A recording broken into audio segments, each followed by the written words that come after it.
Ay, pauwi na pala yung client natin ah. Sila yung taga Isabela? Yes, sir.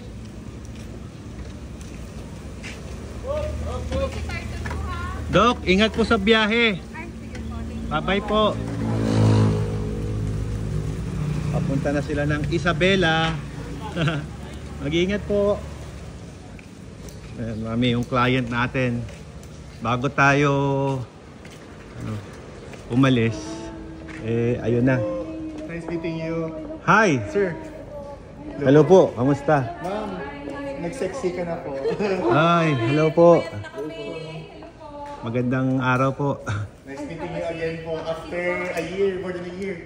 Ang tagal na pala, no? Opo. Parang tumangkad ka, boss. Tatanggal talaga ako, boss. Sige, sige. Ito yung magandang machine, guys, oh. Yan, oh. Solid yan, mga pre. Vlog natin yan soon.